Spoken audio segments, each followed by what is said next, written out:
some of the best things that you can do for your memory involve doing exactly what you're doing right now. And I'm not talking about just sitting around.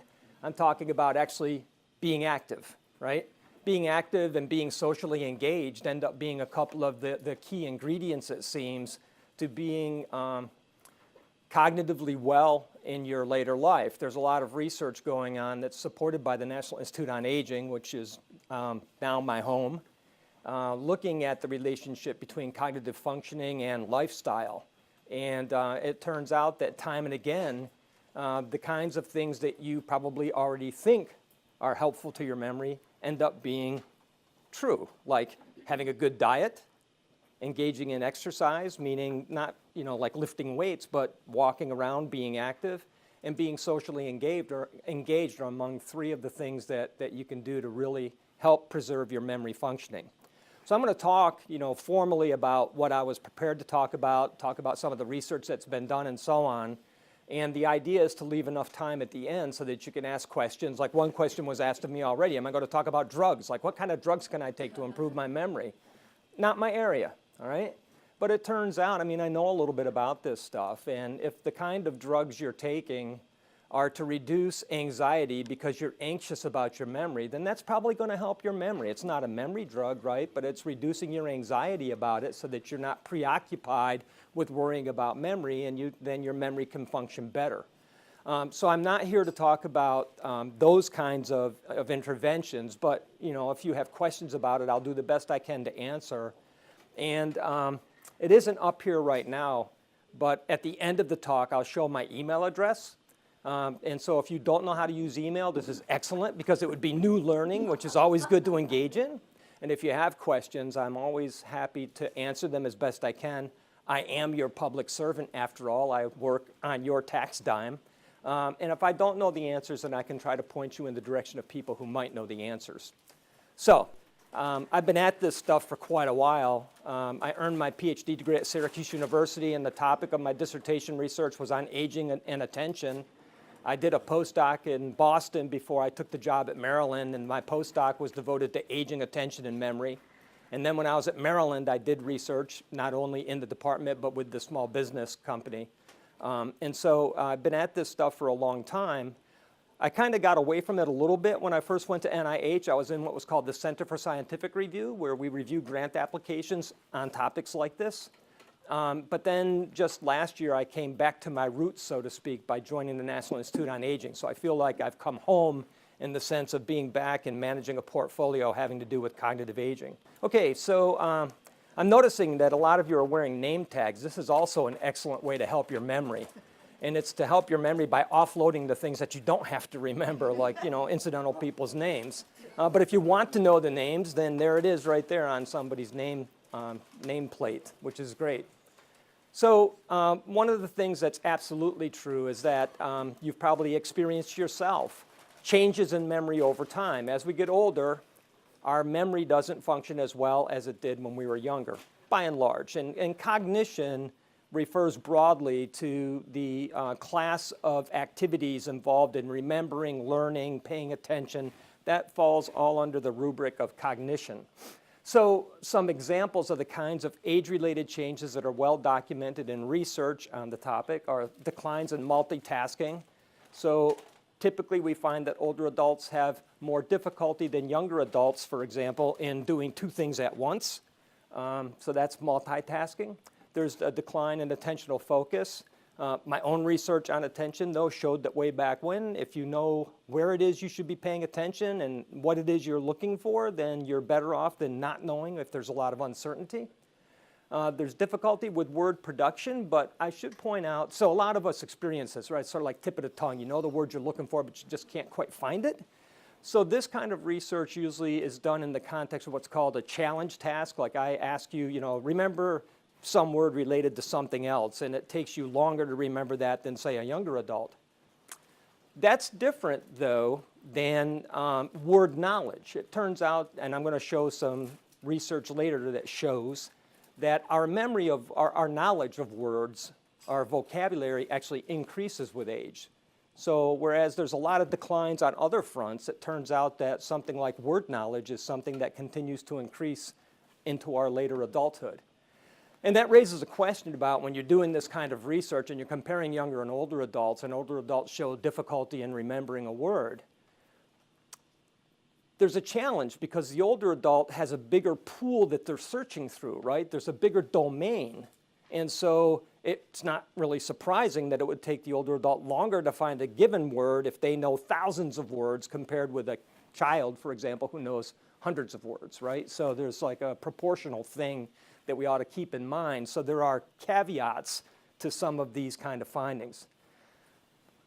Uncontroversial is the fact that we get slower as we get older, all right? Our physical processing slows down.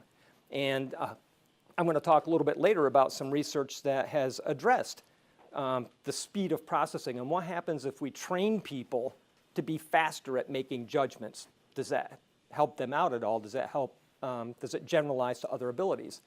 And last but not least, there's the new learning thing. And I know I, for one, have experienced a great challenge in trying to learn a new language later in my life. So my wife speaks Korean, and I thought, man, it'd be really cool if I speak Korean. Good luck. But I'm trying, but it's hard. Whereas as a teenager, I learned German. And I don't remember a whole lot of it, but I just thought back then it seemed a lot easier to pick up this new thing than it is now. So there are these kinds of well-documented changes, and I'm going to talk about some research around the edges of these kind of changes. What this figure shows on the left-hand side are z-scores going up the y-axis here. Z-scores are just a way to transform different measures into a common nomenclature, so to speak, so that when you're comparing apples and oranges, it's on the same scale as a function of age going from 20s up to 80s. And even if you can't read all the specific things, I hope you can notice that a lot of these lines are going down, right? This is the classical age decline in and then fill in the blank. So if it's digit symbol where you have to copy symbols according to different digits, I said a number 2 and you have to make an X, I said a number 4 you have to make a V, so on and so forth. That gets slower with age, it shows decline with age. But notice not every line goes down, right? So there are some of these lines that are going up, and this refers back to what I was just talking about a minute ago about word knowledge. So these lines that are going up refer to things like your knowledge of vocabulary. So basically this is vocabulary knowledge that's showing an increase over age, whereas these other things like the speed of retrieval, how quickly you can copy things, how quickly you can recall information in a challenge situation show a decline. So an important thing to keep in mind is that although generally speaking there's age-related decline in our abilities, not every ability shows this. And so there's a question about can we capitalize on those abilities that we retain in some way to sort of compensate for or to help us with these other changes. So if you know that you have a decrease in processing speed, how about avoiding situations where you have to make quick judgments? That sounds like a good thing to do, right? So there are ways that you might modify things that you do in your life that would help you to compensate for or at least bypass some of these kind of changes. Question? Well, that says world knowledge. Is that what you meant? Well, there's both. So our knowledge of words increases, and as you would guess, our knowledge about the world. So knowledge that we have about, places that we've been, events in the world and such like that is what that's referring to. Well, people's whose vocabulary, antonyms, synonyms is increasing is obviously because they're reading more in retirement, right? So that's an excellent point. Perhaps it's because in retirement, we have opportunity to engage in some new activities, do more reading, such like that. But it's also the lifelong accumulation of everything you've known. Now, sure, we forget a lot, but you've probably heard that saying about, I forgot more than you'll ever learn or something. So if you're an expert in a field, chances are that you gain knowledge the longer you're in your job. And we gain knowledge about life, too. Like I know that me as an adult, as a parent, I changed in my thinking over time as I became more experienced at being a parent. So the second child had it easier than the first child did because I had learned some stuff along the way. Question? How about knowledge doing mathematics? So that's a good question. Generally speaking, when studies are done of average people doing mathematics, decline is shown. Guess what group doesn't show that? The group that does mathematics, right? So like if you're a CPA, You know, if you are in, so this business about gaining expertise or consolidating knowledge in domains is something that's really important. In fact, my Ph.D. mentor, Bill Hoyer, had this theory about memory encapsulation, where we have these pockets of expertise gained over a lifelong of doing whatever that job was that seems to preserve our abilities there. Sure, maybe you can't do it as fast as you did when you were in your 30s, but by golly, you can still do it when you're in your 60s. So that's a factor that needs to be taken into account as well. I wonder too, I find that as I mature and gain world experience, my attitude, I suppose, has shifted a bit. I don't feel like I'm studying for an exam anymore. I don't pay as much attention sometimes, but I do scan a lot of blogs or whatever to kind of stay ahead. So sometimes my scores in some areas might not look that good because I'm not paying attention. You know, I know I'm making the decision. You're talking to the attention guy, right? So like my research was predicated on the idea that you're not going to remember something you don't pay attention to. And you know, a lot of you are nodding. Of course you shouldn't remember something. I mean, if it's not important, you shouldn't remember it. In fact, it's kind of annoying when you remember those things that you don't want to remember, right? Like that ad for the cars. I mean, like there are certain things, we all have examples that we can come up with of things we just as soon have forgotten, but for some reason they're in there, right? But back to your point, I think as we mature, you start picking and choosing, you know, like what's important, like what's that saying about, you know, don't sweat the small stuff. It's like, you know, some of the stuff, it's not relevant to you, so it doesn't matter, so don't remember it. But the stuff that's important, that you want to remember and can't, there's the problem, right? That's what we complain about, is that stuff that we know we should know and we don't, or we can't retrieve it. So there's some theories that say once the information is in there, it's in there forever. I'm not sure about that exactly, but then it's a matter of cueing it the right way. Very popular example. You're in one room of your house, or you're leaving your house, you say, oh man, I forgot I have to get such and such. You go back in the house, you're standing in your bedroom, and you're looking around going, what the heck am I doing here? Right? I know I came here for something. I have no clue what it was that I came here for. So we have these momentary lapses, right, that happen to everybody, and it's just commonplace. And the idea behind it is, as you're going out the door, and maybe it's your umbrella, and what made you think of your umbrella is it's cloudy out, right? So you think, oh, I forgot my umbrella. You go back inside, you don't have the clouds anymore, you don't have the cues available. And so one of the reasons you might not remember that it's your umbrella that you're looking for is because you've lost the cue that reminded you that you needed the umbrella. So this business about having knowledge but not the appropriate cue to retrieve the knowledge is an important consideration. I agree that if you don't pay attention in the first place, you probably won't remember it. But for that stuff that's in there that you feel like you ought to remember, then it may be a question of trying to line up the proper cues. Because we've all had the conversation where you're talking with somebody and they go, hey, remember that time we did X? You go, no, I don't remember that. I go, yeah, sure. You know, Sally was there and Joe was there. You go, no, I don't know. And then finally they say something like, yeah, we were on the beach. You go, oh, the beach. Yes, I remember. So finally the idea is they've lined up a cue that maps onto whatever you stored in memory, and that helps pull it back out again. But I digress. So we have these different patterns, and the point I wanted to emphasize was pay attention that not everything declines. And then the question is, can we capitalize on the stuff that doesn't decline to help us in these other circumstances? And maybe the answer is yes. And part of the research that we support at NIA in my program has to do with that kind of a question. Next slide. So in addition to this business about some abilities being preserved or getting better and some falling away, there's been research comparing different species, right? So are humans the only one that show memory decline? No.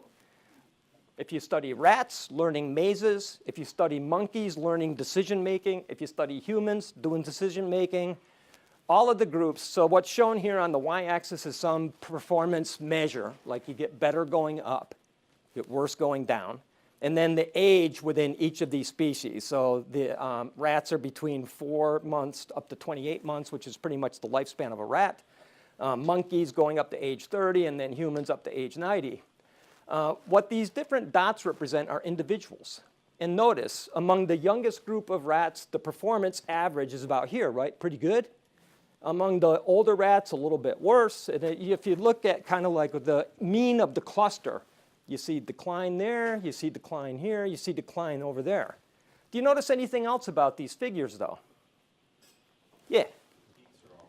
Not everybody shows it, right? Not every individual shows the decline. So there are some individuals who are seeming to stay at peak. So there are some dots, even among the rats. There are some old rats that are outperforming even the youngest rats, right? And what's up with that, right? There are individual differences. So there's I won't have time to talk about it later, but we're funding research right now. Emily Rogalski and her team out at Northwestern University are studying what they call super agers. These are older adults in their 80s whose memory performance on these standard tests of memory are better than the average performance of younger adults in their 40s, all right? Well, how does that happen? How do these people retain these kinds of abilities? Is it genetics?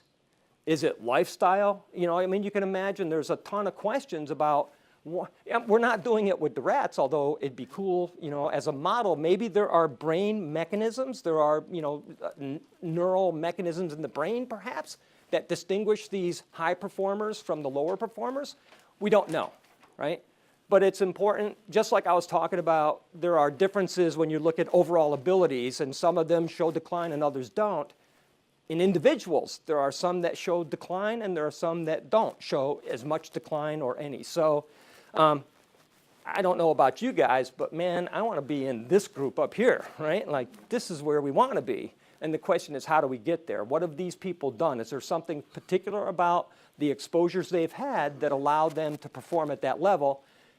We don't know. So this is really, it's cool research. It's really interesting. It's provocative. Don't have the answers. And so you're sitting here thinking, but you're supposed to be telling me how to boost my brain power. So I'm going to try to do the best I can. But, you know, there are these populations that we can capitalize on to try to get some answers to questions like that. Like, what have these people done? Is there something unique about their circumstance, their environment, their makeup that allows them to perform at these levels? So I mentioned just a second ago that one of the answers might lie in the brain, right? So there's a lot of research that's supported by NIA and NIH having to do with neuroscience. And you all know that the brain is made up of various kinds of cells, but one of the really important kind of cells are neurons that transmit these electrochemical signals between each other. And it's believed that that's what makes our memories, right, is activating these patterns of cells in the brain to represent information that we have stored away. And what seems to be going on is that when you compare, you can't see the image really well here, but these are electron microscopic images of neurons, nerve cells in the brain, in young and older adults. And when you see the image clearly, it's obvious that there are more branches on the tree of the younger neuron than on the older one. It's called dendritic density. The dendrites, so there's sort of the receiving end of the neuron picks up information from other neurons and then channels it along to other neurons, and it's connected in a network. And one of the reasons that we may show decline with aging is that as we age, there are fewer of these branches to make connections. That's one of the explanations that's given for why it is that 4- and 5-year-olds, young children, 2- to 5-year-olds, pick up language without even trying, right? Sometimes they pick up language you don't want them to pick up, but there it is anyway. One trial learning, you're like, I shouldn't have said that around them. But why do they do that? When you look at the brains of really young children, these cells are dense. They look like bushes. You know, they're really dense with the dendrites. They're like just waiting for connections. And then as we age, there's pruning of those branches.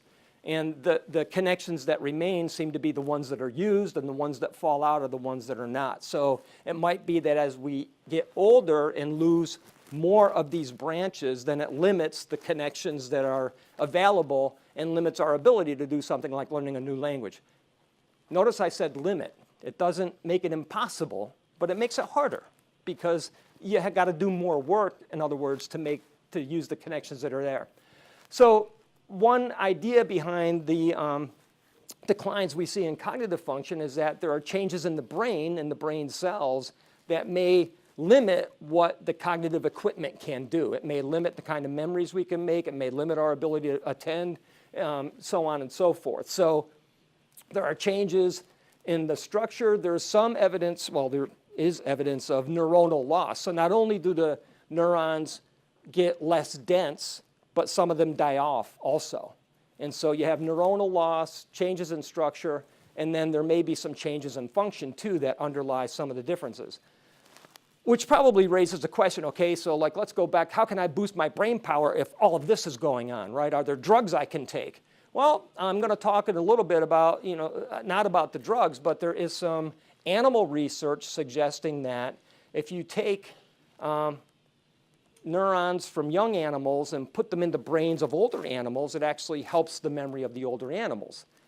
I'm not saying you should go out and start looking for young brains to implant in your own brain. This would not be a good idea, but it sets the stage for then, asking the question, what if we could take stem cells and implant them in a person's brain? Would that generate new connections that might offset some of the brain changes? Would it then replenish the neuronal fields so that we don't have these kinds of losses? So this, not human trial research, no way yet, but there's animal work going on that's very suggestive that that may be ultimately a pathway that could be pursued. All right, so getting away from the individual cells, if you look at, was this? Oh, I was 2 pages ahead of myself. I forgot about this page. Sorry. We're not getting away from the individual cells yet. So again, going back to mouse research, animal research, and does anybody ever wonder why mice? Like, what's the deal with mice? They can't fight back. Well, they can't fight back, but maybe equally importantly, they have a short lifespan. And at least, I'm not saying a mouse brain is the human brain, but there are parallels. They have different structures, not all the structures that the human brain has, obviously, but there are structures. And it may be that some of the basic functioning of the cells in the mouse brain give us a model for what happens in the human brain. So that's why mice. They have short lifespan, so you can study the changes over months instead of years or decades. And there are some similar properties in terms of how the cells function and all that. So one way that we might enhance the functioning of older mice is to have them grow new nerve cells in the brain. So there's evidence that you can use tropic growth hormone, this certain kind of a hormone, to generate new cells within the brains of mice. Does that mean you should go out and get some growth hormone and try it in your own brain? Probably not. It'd be a little bit early to do that. But I do worry about, and there was a question asked of me earlier about, what about these, there are certain medications that are advertised, boost your brain power, or certain herbal supplements, like take this, what is it, ginkgo biloba or whatever, ginkgo. The problem is that there's not conclusive evidence to suggest that these really help. Does it hurt? Probably not. But it's like overselling to say, well, this is going to increase your memory function. There's just not been the experimental trials to prove that that's the case. I'm not saying you shouldn't take that stuff, but I am saying that there's no evidence that it's really going to help you out. So, it's up to you as an individual to make those kind of choices. Understand those herbal supplements and all are not controlled by the FDA. So the drugs that come out, have FDA approval, and those have gone through massive clinical trial testing with thousands, if not hundreds of thousands of people. So there's a lot of evidence that's available to support whether or not these drugs help or don't help, and there's a lot of controversy right now about whether they do. As far as the herbal supplements go, there's not the same standard that's held by FDA testing, so the jury's out as to whether these things help. There is an institute within the National Institutes of Health, the Center for Complementary Health and, Complementary Integrative Health, NCCIH, the National Center for Complementary and Integrative Health, that devotes a lot of its funding to research on those kinds of supplements. And there's been no evidence so far that any of those kind of things demonstrably help memory functioning. Okay, so what about if you do introduce new neurons into the memory of these mice, does it matter? Does it help their performance? And the answer is yes. When you add more of these neurons, it enhances the performance. What is the performance we're looking at in mice anyway? How do we measure this? Well, one of the common tasks is a water maze task. So you put a mouse that has to swim in water, and then it's going to swim till it finds a platform. And then they can find a platform that has food or a platform that doesn't have food. Turns out that mice like to eat, so they like to go to the platform that has food. How do they remember that? Well, that's what you study. You train them up to have the food on a given platform, put them in the water maze, they go to the right arm of the maze. Then you change where the location of the food is, and you see, okay, how long does it take them to learn this new relationship? So those kinds of studies show that you can increase their performance. They learn better when they have more neurons. That's good. All right, so that's evidence to support the idea that neurons matter for memory. But the other thing you can do besides building new neurons in them is expose them to enriched environments. And this may be getting now, I'm trying to track towards the, hey, how do I boost my brain power, my memory? There's been research not only on looking at the neurons and creating new neurons or not within the mouse brain, but exposing them to enriched environments. So imagine you have one set of mice that are in their cages, and they get food, and they get, their whatever, a little toy or something, but that's about it. And then you have another mouse that's living in like the penthouse of mousedom. They've got the running wheel, they've got other toys hanging around, they got places to explore. That's the enriched environment. And it turns out that the mice that are exposed to the enriched environment perform, they actually show evidence that their brain has more neuronal connections, has more neurons. So you're looking here at the comparison of an enriched environment compared to the control environment, and the number of neurons that are counted by this kind of electron microscopy. And you can see that for young mice, it makes a big difference that they're in an enriched environment. But look, even the old mice show a benefit. It's not as big, even proportionally, as for the younger mice, but it's a benefit nonetheless. So, what's the parallel in our lives is if you live in a restricted environment, if you're a shut-in, if you don't get out, if you don't expose yourself to these other kinds of activities and places, then you're limiting the challenge to your brain, so to speak. And so it's to your advantage to be out here. And when I do these talks, I'll get to your question in just a second. I always feel like I'm preaching to the converted because here you are, you're doing this stuff already. And you're probably sitting there saying, like, who doesn't know this? The people that aren't here, right? Now, some of the people couldn't be here because the class was full, which I was impressed. I mean, I'm flattered. But some of them are not here because they can't be here, either through illness, through other kinds of limited mobility. So one of the projects that's funded in my portfolio is being run by Sarah Saja down in Florida, University of Miami, and she has this network of institutions that are part of this CREATE project. And part of what they're doing is actually trying to use technology to reach out to people that are in rural areas or who otherwise can't get out and be exposed to these environments, to try to expose them to these environments, albeit through technology. So it's a virtual exposure. And the question is, would a virtual exposure through the internet or whatever work as well as actually getting out there and doing it? And I'm guessing the answer is no, right? You're shaking your head. No, but is it better than nothing? Maybe, right? So this may be a way that we could try to reach out to the people that can't physically or otherwise do it to see if maybe it has some restorative effects for them. There was a question. Yes, demonstrating the math abilities in the elderly. The old mice are more than threefold improved. The young mice are less than threefold, so it is better. So it is better. Thank you. See, I'm a psychologist and not a mathematician. So the point is that proportionally speaking, even though total levels are less for the older, when you compare the 32 to the 105 mathematically, threefold. I like that. I've been told back when I used to teach at University of Maryland, it was important to make mistakes because it shows your audience that you're human, and that creates a bond. Huh? Huh? So I know you're liking me already. I'm kidding. Thank you for pointing that out. So hang on just a second. We have.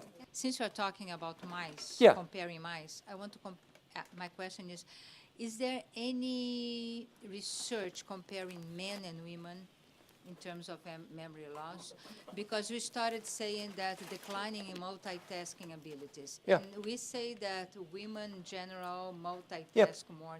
So can you talk a little bit about this? I can talk only a little bit about it. So your initial question is there research on sex differences in these kinds of abilities? And the answer is Thank you. yes, there is.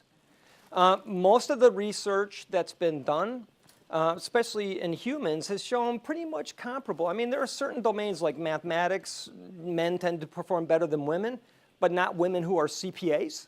You know, the women who are, so again, back to the expertise thing. So, but in terms of everyday life and multitasking, I know that there has been research done.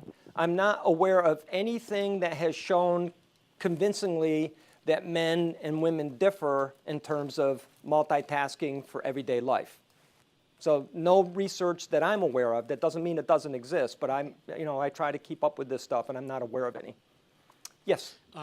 My question is with respect to the brain's processing capacity and memory recall. So I assume that processing capacity requires recalling memory items. So I wonder whether a slowness in processing capacity can be mostly attributed to a memory recall slowdown, Yep. or whether the processing capacity is inherently slowing as you become older. So that's an excellent question. And for sure, the magnitude of age difference is much larger for speeded recall tasks than for not speeded ones. So you can imagine, there's a clock ticking, you have to generate a certain number of words. Older adults consistently are slower than younger adults at doing that. So that's one way to measure memory. But the other way to measure memory is to give a free recall task where there's not a time limit.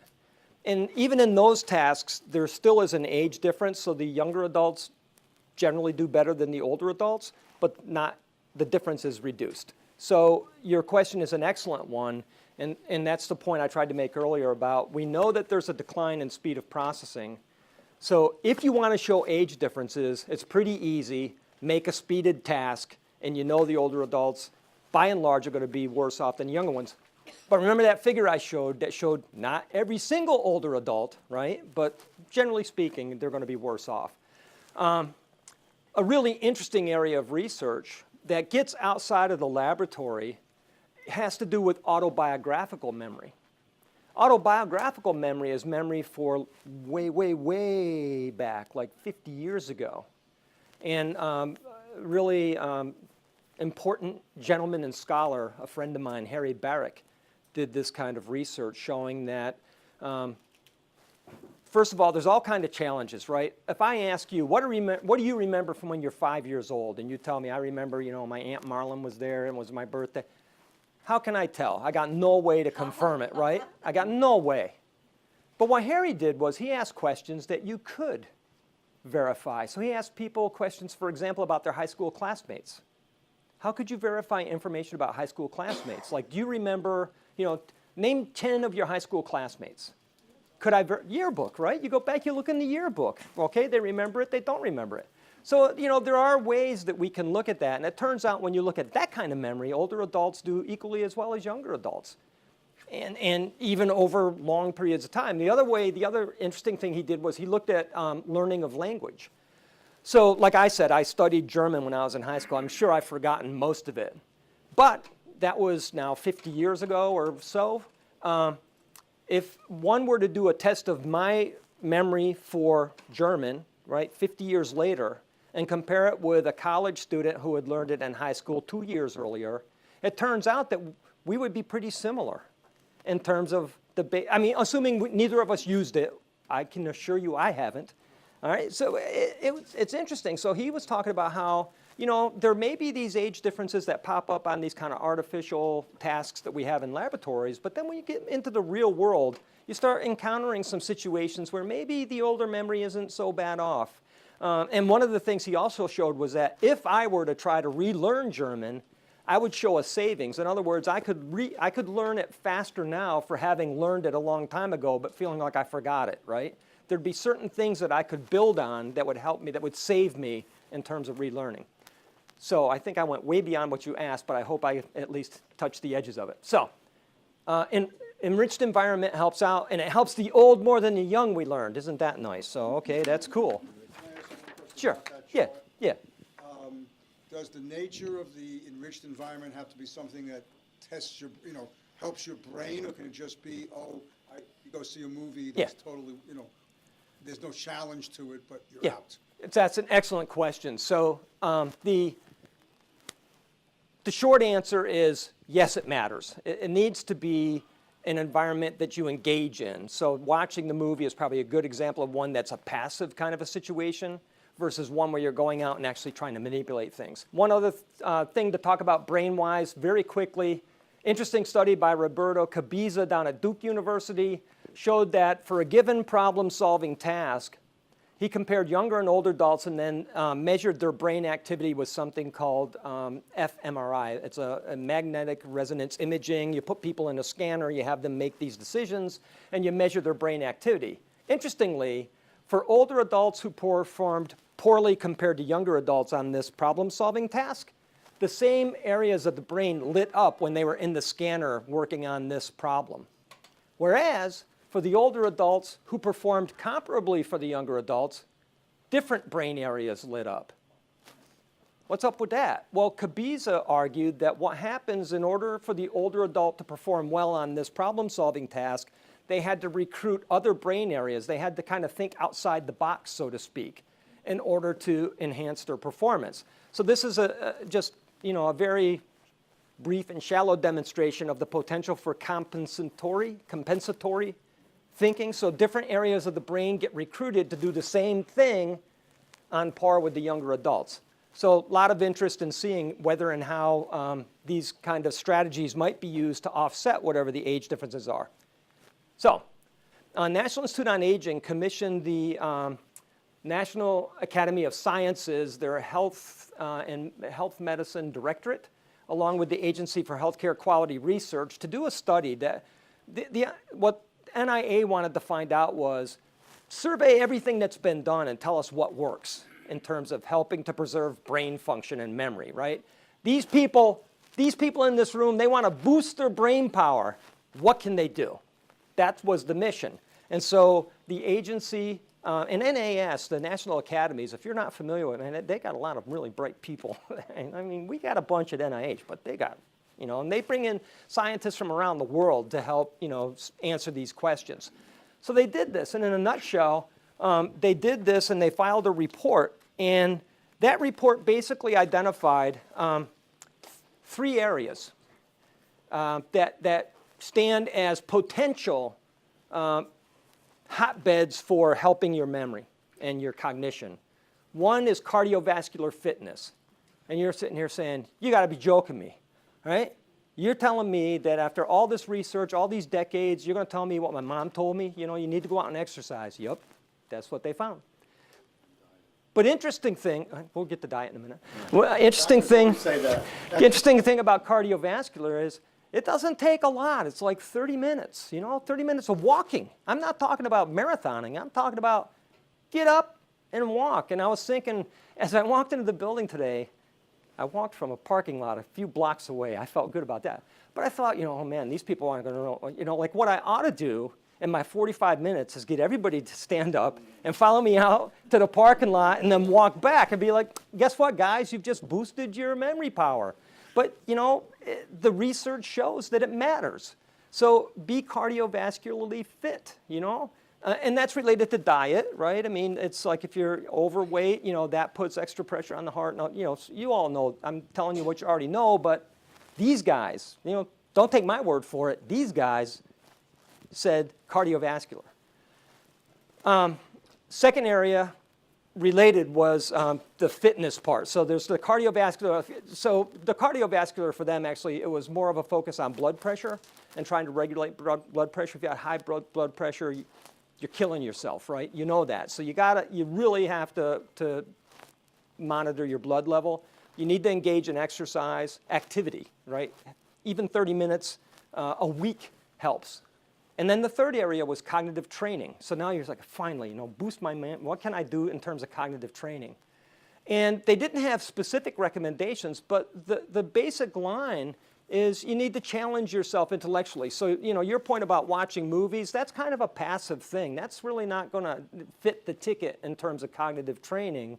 What you all are doing with your lives now, like taking these classes, and thank goodness there's going to be 3 more that actually give you things that you can do, but I'm telling you, being engaged like this, being active matters. And I'm preaching to the converted, but I want to acknowledge and applaud you for doing this, because you are engaging in one of the key activities that seems to preserve cognitive functioning and help memory. I can show you, I'll just kind of like whip through these because I'm already like 45 minutes in, and I know my time limits. But all of these graphs show the same thing. The busier you are, the better off you are. What do you mean busy? So Denise Park and her colleagues down at University of Dallas had people engage in things like quilting or learning photography. These were people that didn't know these activities before. These are new things they started. And like there are dots all over the map. So if you're this person, you engage this, what do you mean? That's not helping me. I'm talking about, on the average, all of these lines are going up, right? This is measuring reasoning, this is measuring episodic memory, this is measuring working memory, and these are the kind of things that show decline ordinarily, right? But in these groups, the busier you were, busyness meant more active. Like, are you engaged in classes? Do you go out? Do you interact socially with people doing things? That was busyness. That's, it's a general term, but basically, it was social engagement. Are you active in your lifestyle doing these things? And it helps. It yields improved cognition. There's been some research involving dogs. Dogs? What? Well, I guess people like dogs, so why not? But, get away from mice. Try to get, a more advanced organism, and something that people like. So do some research with dogs. And so, again, this enrichment business, both diet and behavioral enrichment in terms of toys and activities and stuff. And there's the lazy dog laying on the couch. Had standard dog chow, boo.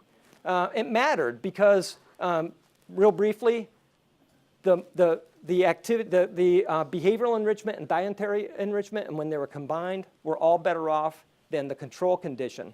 And if you have a dog and you want your dog to participate in research, one of the reviewers I recruited to serve on one of the committees I did, Laurie Santos at Yale University. You can look this, do a search, a Google search, dog cognition. You can sign your dog up to be a part of a study, and she gives you tests to do with your dog, where your dog has to do decision making, and you can see how your dog stacks up compared with others. Did I analyze you can't teach an old dog new tricks? Thesis, hypothesis? You have to go to dogcognition.com and find out. I don't know. Exercise, already talked about it. It helps. Notice that walking, which is an aerobic exercise, actually yields better benefits than toning, which is an anaerobic exercise. So like I said, probably the best thing I could have done. Actually, there was a doctor I was talking with one time. I said, hey, man, what's your advice for people that come into your office and, they got these problems? He goes, the best thing I could do is take them by the hand and walk them around the parking lot for a half hour and come back in. But insurance doesn't reimburse me for that. So I sit there and tell them to do it instead. And I thought, maybe we should be thinking about how to change our reimbursement system so that, something like that could be done and maybe help people out more than the consultation. Something called the active trial. This was the speed of processing thing. There was this intensive intervention. The cool thing was, though, 10 years later, what difference did it make if I trained you up in speed of processing, reasoning, or memory? And it turned out that the one condition that showed the longest lasting effects was speed of processing. And the speed of processing task was a computer screen, and people had to make quick judgments about information that was presented in the center or out in the peripheral part of the screen. And they did it over and over again, a couple of hours of training per day for like 16 weeks. But after 10 years, these people still showed a benefit. Now, I'm not saying that you should go home and start practicing your speed of processing, but we're in the works trying to do some follow-up. We're supporting some follow-up research to see what is up with this, like what is the basis, what's the mechanism that gives rise to this kind of a long-lasting effect. Other research has been using video game performance. So if you like playing whatever those video games are now, my kids played, I didn't, but this is some work by Adam Gazzaley out at University of California, Los Angeles, and his colleagues. And what they do is they have people play these video games, and then they wear these caps, these EEG caps, so that you can record brain activity without putting them in a scanner. This picks up electrical signals on the scalp. And they study the patterns of activation as a function of playing these different games. And Adam's work involves doing this with older and younger adults, and he's shown benefit to this in terms of the areas, the multitask training like we were talking about before.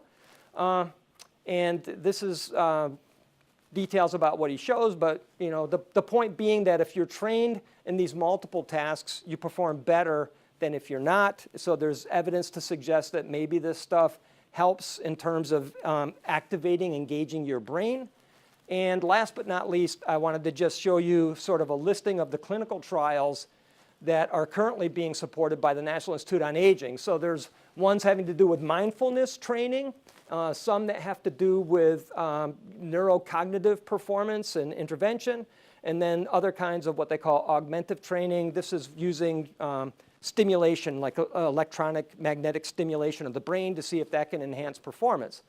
All of this stuff is listed on the website of NIH, and if you wanted to sign up for a clinical trial, given that you're active, engaged people like you are, then there's actually a site that you can go to, clinicaltrials.gov, where a list of all the clinical trials is shown, and there's contact information for the people running the trials and such like that.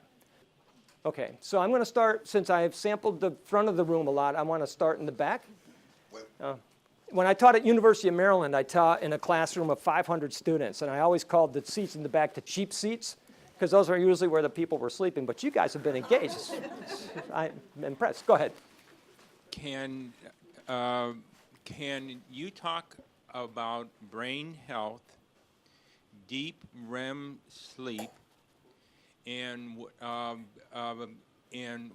what can be done to offset the fact if you have to get up in the middle of the night and you break up that deep REM sleep? Yeah, I can talk about that just a little bit. You ask a really important question, which is about the relationship between sleep and memory, or sleep and cognition. And the terminology that's used in the literature on sleep distinguishes between different levels of sleep. So there's a kind of sleep that's called REM, rapid eye movement, REM sleep, right? And that's actually what's considered to be, you said deep REM sleep, and I'm just going to clarify that that's actually, in the nomenclature, that's the shallowest level of sleep. The deepest level of sleep is stage 4 sleep, where you see hardly any brain activity at all. So why is REM sleep called REM sleep? Not only is it because when the person's sleeping, you can see their eyes moving under their eyelids, so that's the rapid eye movement part. But if you hook up one of these scalp electrode caps, it turns out that brain activity is highest during that REM stage. If you wake somebody up from REM sleep, they often report that they were just dreaming. So maybe there's something about that state of almost awakeness, but still sleeping, that somehow stimulates the brain, right, to be able to consolidate memories. There's a lot of research showing that the longer your periods of REM sleep, the better the learning of whatever it is that you're learning. So you set up a study where people learn stuff, you let them sleep for a while, you wake them up, you test them.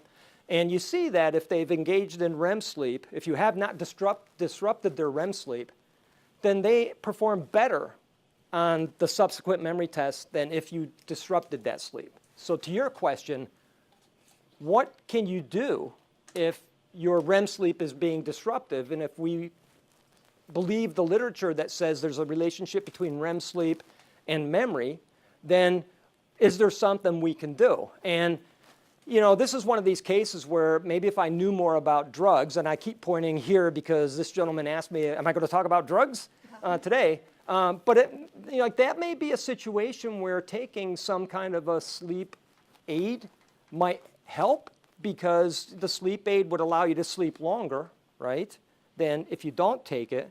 And the byproduct of that may be that your memory works better. But that's as much as I could say about it. I mean, I think there's still a lot of exploration going on trying to figure out the direct relationship between sleep and memory, but there's no doubt that sleep deprivation impairs memory and other kinds of cognitive performance.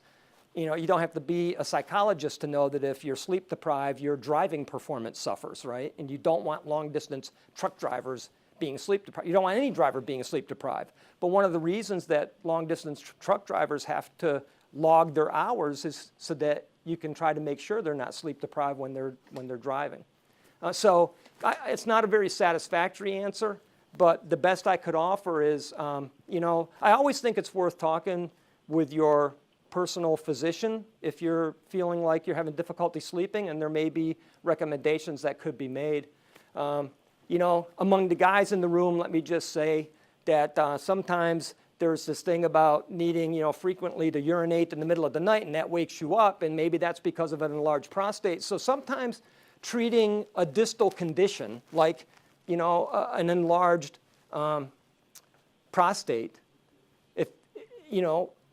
if you treat that symptom, your bladder has more room, so you don't wake up at night, so you sleep better, and it helps your memory. Am I saying that prostate medicine improves memory? No. But oftentimes, and I was at a conference yesterday that was hosted by the FDA and the partners, other groups dealing with, and I haven't even talked about it in this room yet, Alzheimer's disease. It's kind of like the elephant in the room, right? Like, are these memory problems I'm having signifying something more significant? And that's a really important question. And there's tons of federal money going into research on this question. But one of the points from the FDA was that when someone comes in presenting with a memory problem, one of the first things you want to do is check other aspects of their life to see if there's some other thing. Sometimes people, their cognitive processing goes haywire because they have a urinary tract infection. What? A urinary tract infection? Yeah. So you treat the infection, and it resolves the agitation or whatever the cognitive problem was. So sometimes the path connecting the two things isn't direct, but you might be surprised that addressing the one area solves a problem in the other. There was a question here. Have there been any long-term studies involving the impact on one's cognitive functions if you have been taking anti-seizure medications? That's a really good question. That's outside of my scope. I can't answer, so I'm sorry. I know there have been, we fund can't hit the microphone. We fund at the National Institutes of Health many long-term projects on a lot of different topics, and that's just one that I'm just not familiar with. You can sometimes, I don't want to send you off to the internet all the time, but a lot of the times when I have a question, I will type in my Google machine or whatever search engine, NIH, and then whatever the thing is that you want an answer, and the links will come up. But again, like I said, if this is a question that you want a solid answer to, contact me and I'll try to track down at least a reference for you to pursue. I just don't know. All right, I'm going to take how many more questions? One more? Okay. You're it. Okay. All right, got to look this way. Hi there, thank you.